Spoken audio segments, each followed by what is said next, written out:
सबसे पहले तो अभिनंदन है खली द ग्रेट उर्फ दिलीप सिंह राणा जी का और उनके साथियों का। आज वो भारतीय जनता परिवार के सदस्यता ग्रहण कर रहे हैं। मेरा व्यक्तिगत भी इनके साथ कुछ एक वर्षों से परिचय रहा है। निष्ठावान व्यक्ति, प्रतिबद्धता के कायम रहने वाले ऐसे व्यक्ति, राष्ट्रवादी सोच के, भले ही इन्होंने राष्ट्रीय एवं अंतर्राष्ट्रीय ख्याति प्राप्त की, दूर पार देशों में इनका प्रवास रहा, अपने व्यवसाय के संबंध में अन्य कारणों से, फिर भी इनका दिल हमेशा हिंदुस्तान में बसता रहा। और जैसा कि आपने देखा, इनका आकार, इनका व्यक्तित्व इस प्रकार का है कि सारा विश्व इनको जानता है। अभी मैंने पटका पहनाना था तो मुझे अनुरोध करना पड़ा कि थोड़ा सर झुकाइए, क्योंकि मेरा सर तो इतना ऊंचा हो नहीं सकता।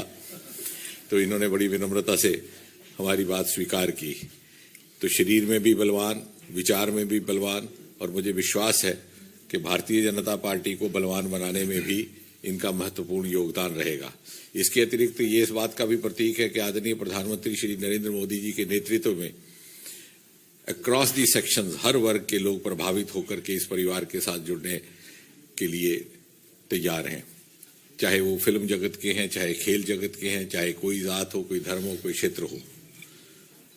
और जिस प्रकार एक सूत्र में मोदी जी ने सारे देश को बांधा है और एक लक्ष्य प्राप्ति की ओर ले जा रहे हैं, इस अमृत महाकाल से निकल करके आजादी के 100वें वर्ष में जब एक विश्व मूर्ति के रूप में भारत अपनी प्राथमिक स्थान ग्रहण करेगा, उस यात्रा की ओर, उसमें सभी भारतवासी अपनी यथाशक्ति अपनी भूमिका निभाने के लिए आगे बढ़ रहे हैं।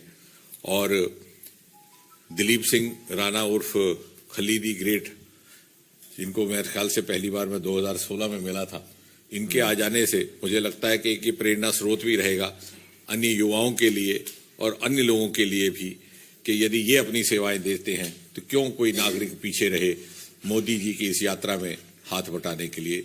एक बार पुनः आपका बहुत बहुत अभिनंदन खली जी। ग्रेट खली जी अब भारतीय जनता पार्टी के सदस्य बन गए हैं।